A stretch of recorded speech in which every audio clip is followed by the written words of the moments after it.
So if there's one thing we learned in this episode, is that fossil fuel's bad, nature good. Hi and welcome to Charlotte Talks Transformers, where we'll be taking a look at Transformers Animated Episode 6, Blast from the Past. This episode, not what I thought it was gonna be. So Megatron is up to his usual shenanigans. This episode starts off with the Autobots going to a very legal-friendly version of Jurassic Park called Dino Park, I believe, or no, Dino Drive. They go to Dino Drive, which is clearly supposed to be Jurassic Park, but I digress.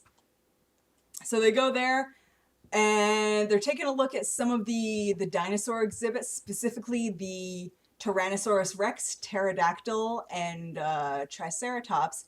And I'm sure right away, if you know anything about Transformers, you can see where this is going. So those robots get destroyed, those exhibit robots. Professor Sumdac apparently owns like every single electronic anything in the city because they bring them over to Sumdac Labs. I got to assume that Professor Sumdac has better things to do with his time than fixing Jurassic Park robots, but I mean, far be it for me to question his occupation choices. But anyways, he's repairing them, and Megatron just reveals himself. He's just like, oh, cough, cough, where am I? I've been here the whole time. So yeah, he like plays this real bullshit story that's like paper thin, but Mr. Sumdac falls for it, or Professor Sumdac falls for it. Megatron's all like, oh, yeah, my dear friends, the Autobots. I'm totally friends with those guys, but don't tell them about me because I want to get my body back. And you gotta help me get my body back. And Professor Sumdac is a little bit, racked with guilt, as we sort of discussed in another episode. So he's like, sure, I'll help you, dear new friend Megatron. You're clearly a stand-up guy. Clearly, I don't need to question this at all. Professor Sumdac, you dumb. You dumb. Like, oh my goodness, man.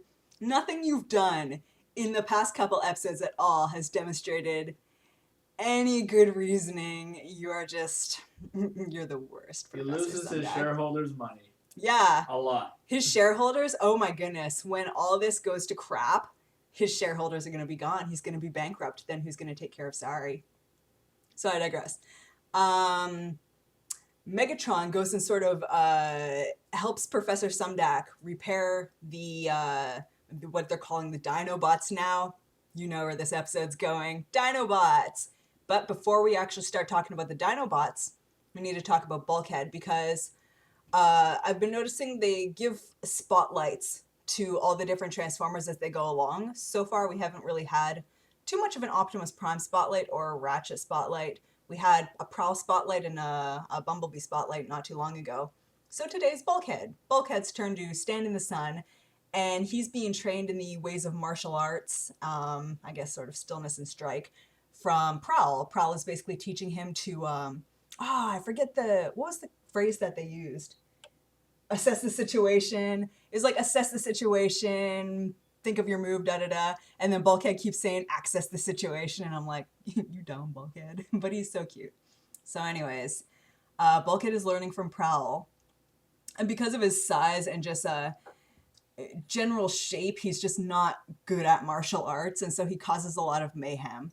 So Prowl brings him to an island where he can't really cause a lot of mayhem, to basically teach him the ways of stillness and strike is what I'm calling it. It's not actually called that, but martial arts. So after all this sort of like bit of training montage is done, the Dinobots are sort of released back into the park, I believe it was. So strangely enough, there's a bit of a big unveiling of the newly repaired Dinobots at Dino Drive, which is like, this city's got their priorities a little weird, I'm thinking. But anyways, the Autobots are there, there's like a couple cameras, and then all of a sudden, the Dinobots start going freaking crazy, and they start attacking.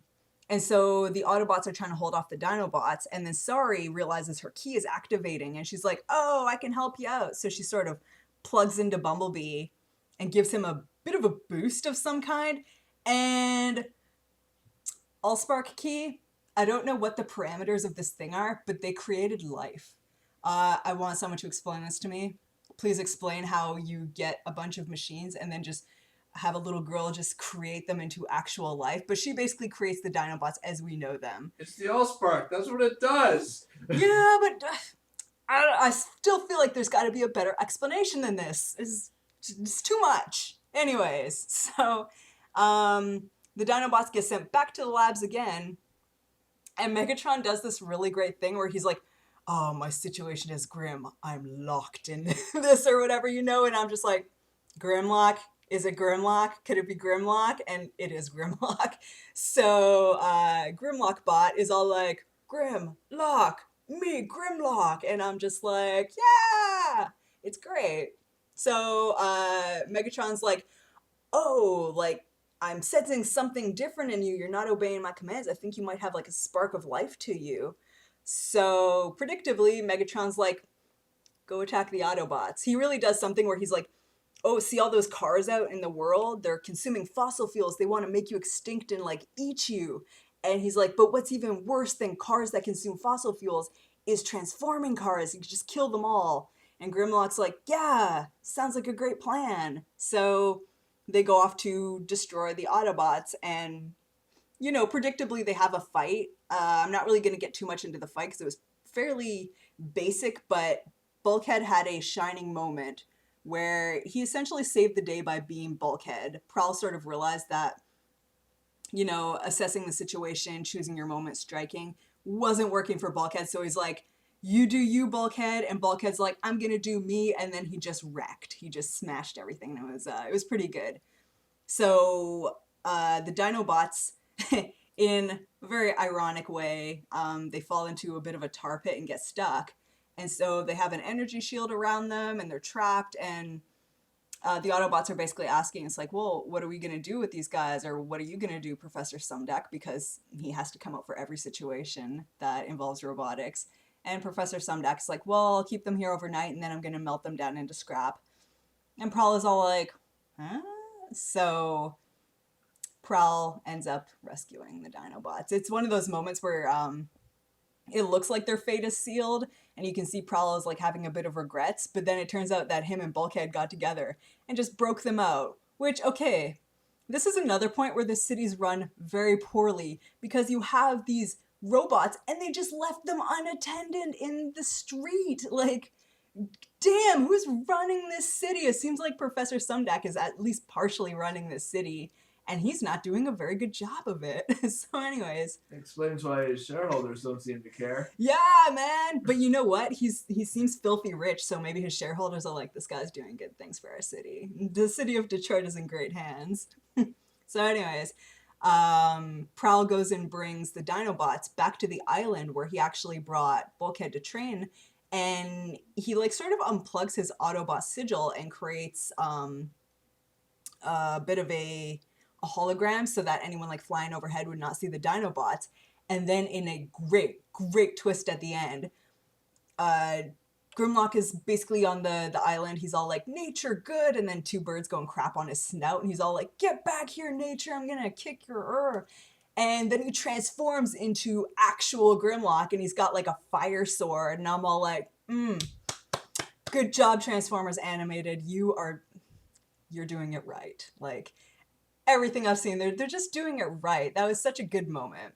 So the Dinobots are a thing. They can transform. They are officially Cybertronian as far as we know.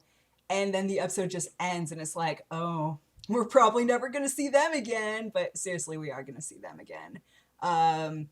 Great episode. It was. It had all the stuff that I've sort of come to expect from this show and enjoy from this show.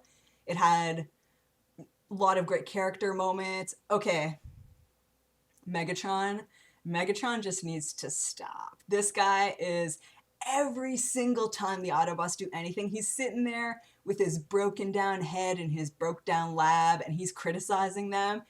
Every single time Megatron makes a speech about the Autobots, he's just being so sarcastic and hateful. It's like, Megatron, what have you done with your life lately? You're ahead. Like, get out of here, Megatron.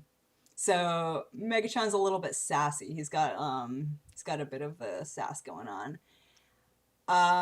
Not much else to say about this episode except for freaking It was fantastic. It was a fantastic episode. I can't wait to see the Dinobots coming back. I did notice that they didn't name the other two. I believe the Triceratops or the pterodactyl is called Swoop, and for the life of me, I cannot remember what the Triceratops is called. I've always had a problem with the names of the Dinobots. For some reason, only Grimlock and Swoop ever seem to stick in my brain. So if anyone remembers, please let me know, because let's be honest, I'm too lazy to Google it. Sorry. So yeah, that was the episode. Great episode. Can't wait to see what comes next. Please leave a comment, subscribe. I would love to hear from you. Bye.